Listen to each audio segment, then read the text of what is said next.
Les recettes se suivent et se ressemblent pas. On m'a challengé sur un osso buco. Il y aura donc de l'osso buco.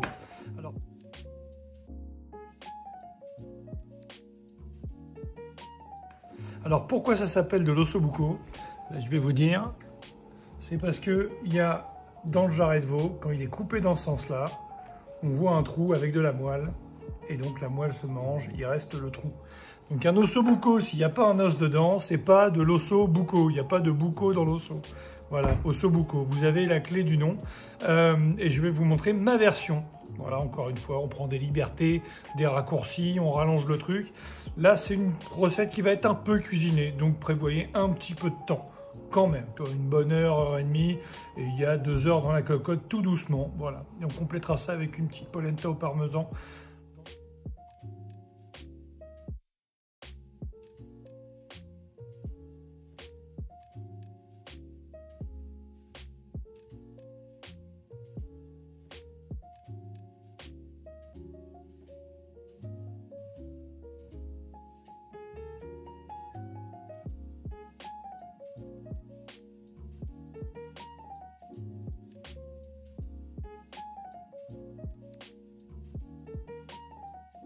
Pour les carottes, on va juste couper l'extrémité, tout simplement.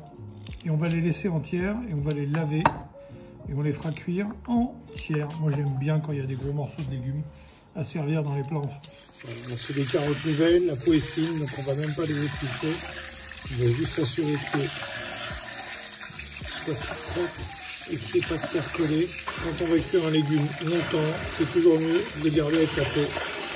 Voilà, et comme pour les poireaux, surtout on n'égoutte pas comme ça s'il y a de la terre, avec la gravité, elle reste dans le bas. Zou, on file. Pour les oignons, on va juste les éplucher grossièrement et les couper en 4. Enfin, je dis grossièrement, pour rester poli, mais... Voilà, ma petite dame, on enlève la peau. En 1 et en 4. Et on met ça avec les carottes de côté. Pour l'ail, petite technique, l'ail frais c'est meilleur, on s'embête à l'éplucher soi-même. Voilà, donc le truc c'est paume de la main.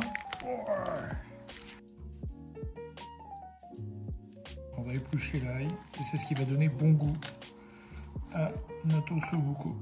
Ça, il n'y a pas de raccourci.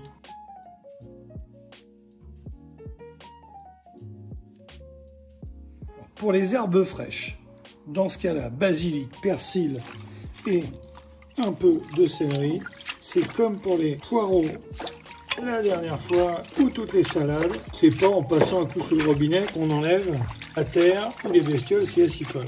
Oh mon Dieu, miracle! Il y a des cochonneries alors que nos herbes avaient l'air très propres. On égoutte, si vous voulez vraiment très bien égoutter, un petit coup d'essoreuse à salade. Et nous, direct sur la planche, on y va.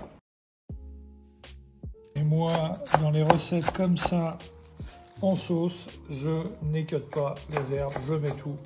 Pour hacher des herbes, le mouvement du couteau, voilà, on n'appuie pas avec un couteau qui coupe bien.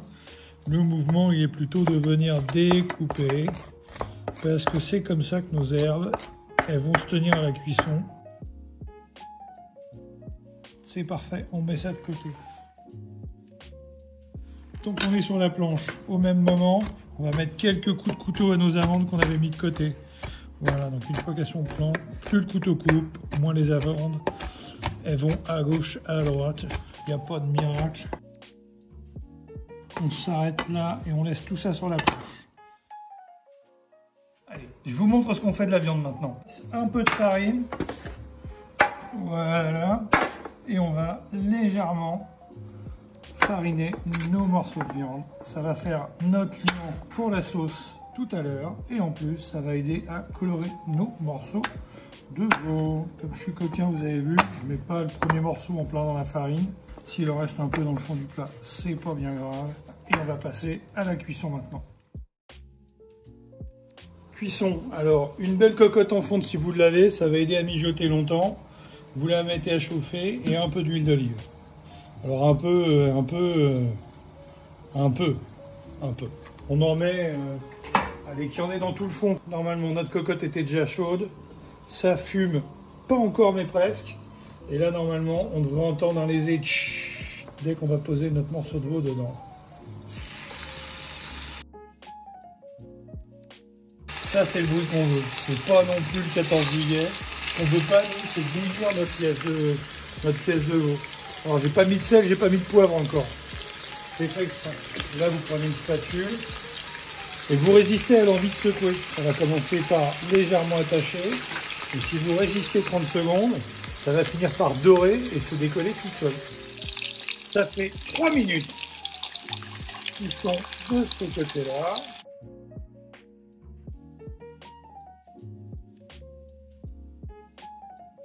C'est pas non plus la cuisson d'un steak qu'on cherche, mais on voulait un petit peu de doré, rapido, et c'est doré, rapide.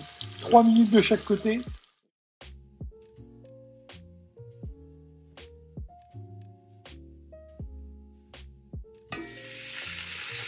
Alors, à ce moment-là de la recette, nos oignons sont dorés. Voilà, dorés. Dorés les oignons. Sont dorés. Et ça n'a pas brûlé dans le fond. Alors, on ne cherche pas à faire cuire les carottes d'un seul coup, sinon on les aurait taillées plus petits. À ce moment-là de la recette, on va mettre un petit coup de vionnier. Alors, conseil, ne mettez jamais de vin dans la cuisine, ne boiriez pas seul. Voilà. Parce que ça sert à rien de mettre un truc qui se boit pas ou qui est mauvais dans la cuisine. Et là, on va aller déglacer nos sucres de cuisson. C'est pareil, c'est généreux. Et donc là, on va aller profiter du liquide. Voilà, pour aller frotter dans le fond de la cocotte, comme si on voulait la nettoyer. Vous voyez, notre vin blanc, ça ressemble déjà à une sauce. Bon ben voilà, ça c'est les sucres de cuisson qu'on a récupérés. On va rajouter nos morceaux de viande. Boum balaboum. On rajoute nos herbes et nos amandes hachées.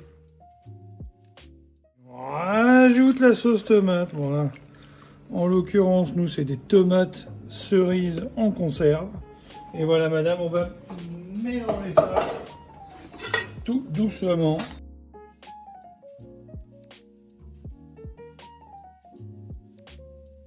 Et on a rincé notre boîte de conserve ou notre boîte de tomates avec de l'eau pour tout récupérer et on mouille à hauteur. Comme un petit bébé qui va faire la sieste. Voilà, tranquille. Et maintenant, on fait mijoter tout doucement.